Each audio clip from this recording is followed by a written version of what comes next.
हरियो वातावरणलाई सामान्यतया प्रकृतिको सुन्दरता मात्र मानिने गरी पनि वैज्ञानिक तथा सामाजिक अवधारणाहरूका अनुसार यो मानव जीवनको आधारभूत आवश्यकता हो। स्वच्छ वायु, शुद्ध पानी र हरियाली वातावरण मानव स्वास्थ्यको पहिलो शर्त मानिन्छ। नेपाल जस्तो जैविक विविधताले भरिपूर्ण देशमा हरियालीको संरक्षण, स्वास्थ्य, अर्थतन्त्र, जलस्रोत व्यवस्थापनदेखि जलवायु सन्तुलनसम्मका सबै क्षेत्रमा महत्त्वपूर्ण मानिन्छ। नेपालका शहरी क्षेत्र विशेष गरी काठमाडौँ उपत्यकामा वायु प्रदूषण बढ्दै गइरहेको छ। वृक्षहरूले कार्बन डाइअक्साइड अवशोषण गरी अक्सिजन उत्पादन गर्ने भएकाले फोक्सो सम्बन्धी रोग, एलर्जी र तनाव घटाउन सहयोग पुग्ने अनुसन्धानहरूले पनि देखाएका छन्। नेपाल जलस्रोत समृद्ध देश भए पनि बाढी, पहिरो र सुक्खा जस्ता प्रकोपहरू वार्षिक चुनौती बन्दै आएका छन्। तर पछिल्ला वर्षहरूमा बजार विस्तार, असंलग्न सडक निर्माण र अनियन्त्रित दोहनले हरियाली क्षेत्रमा दबाव बढिरहेको छ। हरियो वातावरण नेपालकै आर्थिक मेरुदण्ड पर्यटनसँग सिधै जोडिएको छ। धुलो धुवा त अति नै छ, धेरै नै छ। तपाईको अब रुख बिरुवा भन्यो भने पहिरो आउँछ, तपाईको जम्मै भत्किन्छ हैन, सबै खेर जान्छ।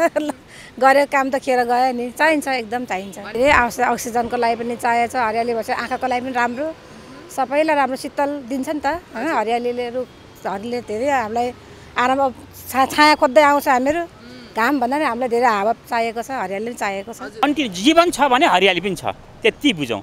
बिना हरियाली जीवन केही समय रहला, त्यो जीवनको रूप त्यसले लिँदैन। जसले पनि जहाँ पनि जति सकिन्छ वृक्षारोपणलाई केही न केही आफ्नो तर्फबाट, समाजको तर्फबाट, राज्यको तर्फबाट कहाँ कसले कति गर्न सकिने हो, सबै सचेत नागरिकको हैसियतले सबैले नै यसलाई अगाडि बढाउनु आवश्यक छ।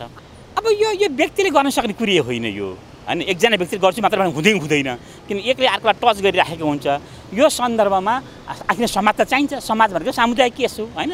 त्यो सबैको सहयोग, सबैको चेतनाले यसमा काम गर्छ। अब हरियाली त जीवनमा धेरै सबैभन्दा महत्त्वपूर्ण चिज हो नि। अब हरियालीले स्वास्थ्यमा फरक पार्छ, जीवन कति लङ टर्म जिउन सकिन्छ भन्ने कुराले फरक पार्छ। अब इन्भाइरोमेन्ट सबैभन्दा इम्पोर्टेन्ट त हरियालीले इन्भाइरोमेन्टमा फरक पार्छ हैन।